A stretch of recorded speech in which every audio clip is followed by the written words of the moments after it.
মাথায় হিজাব, হাতে কোরআন আর মুখে ইরানি বিপ্লবের প্রশংসা। একজন নিখুঁত ইসলামী নারী রূপে ইরানের জনসম্মুখে আবির্ভূত হয়েছিলেন তিনি। তার নাম ক্যাথরিন পেরেজ সকদাম। লিখতেন ইসলামী ও ইরানের সর্বোচ্চ ধর্মীয় নেতা আয়াতুল্লাহ আলী খামেনির প্রশংসায়। এমনকি তার কিছু লেখা জায়গা করে নেয় খামেনির সরকারি ওয়েবসাইটেও। দর্শক, আজকে এমনই এক গুপ্তচর নারীর ভয়াবহ তথ্য প্রকাশ করতে যাচ্ছি, যিনি নও মুসলিমের আড়ালে হয়ে উঠেছিলেন ইরানের জন্য সবচেয়ে বড় হুমকির।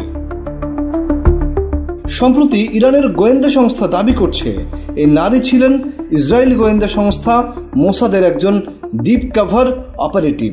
ধর্ম, বিশ্বাস আর নারীত্বের আড়ালে ক্যাথরিন ধীরে ধীরে ঢুকে পড়েছিলেন ইরানের সবচেয়ে সংবেদনশীল নিরাপত্তা ব্যবস্থার গভীরে। ব্রিটিশ ফরাসি বংশোদ্ভূত এই নও মুসলিম নারী নিজেকে উপস্থাপন করতেন একজন শিয়াপন্থী মুসলিম চিন্তাবিদ ও গবেষক হিসেবে। 2017 থেকে 2021 সালের মধ্যে বিভিন্ন সময় তিনি ইরানে প্রবেশ করেন গবেষক, সাংবাদিক এবং ইসলামী সমাজকর্মী পরিচয়ে। তার চলাফেরা ছিল ধর্মীয় প্রতিষ্ঠান থেকে শুরু করে ইরানের শীর্ষ প্রশাসনিক ও সামরিক মহলের ভেতরেও। এমনকি তৎকালীন প্রেসিডেন্ট ইব্রাহিম রাইসির সঙ্গেও একাধিকবার সাক্ষাৎ হয়েছিল বলে গোয়েন্দা সূত্র জানা গেছে। কিন্তু ক্যাথরিনের সবচেয়ে ভয়াবহ অপারেশন ছিল নারী সমাজের মধ্যে গুপ্তচর বৃত্তি চালানো।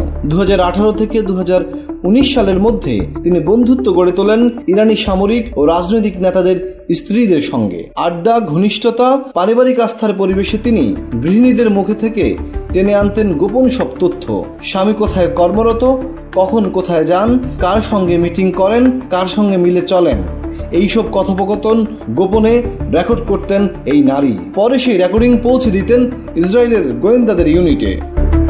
2021 সালে যেসব পরমাণু বিজ্ঞানী ও সামরিক কর্মকর্তাকে টার্গেট করে হত্যা করা হয়, তাদের অনেকের অবস্থান সংক্রান্ত তথ্য এসেছিল ক্যাথরিনের সরবরাহ করা সোর্স থেকে। বিশেষজ্ঞরা আরো বলেন, সেই সময়কার গোয়েন্দা ডেটা এখনো ব্যবহার করছে ইসরায়েল তাদের নিখুঁত সামরিক অভিযানে। এই তথ্যভান্ডার শুধু ইতিহাস নয়, আজও জীবন্ত। 2021 সালের শেষ দিকে ইরানের গোয়েন্দারা তার গতিবিধি নিয়ে সন্দিহান হলে ক্যাথরিন হঠাৎ করে ইরান ত্যাগ করেন। কিন্তু তার আগে তিনি রেখে যান এক ভয়াবহ ও রক্তাক্ত ইতিহাস, যেখানে ইসলাম, নারী পরিচয় এবং সরলতাকে ব্যবহার করা হয় অস্ত্র হিসেবে।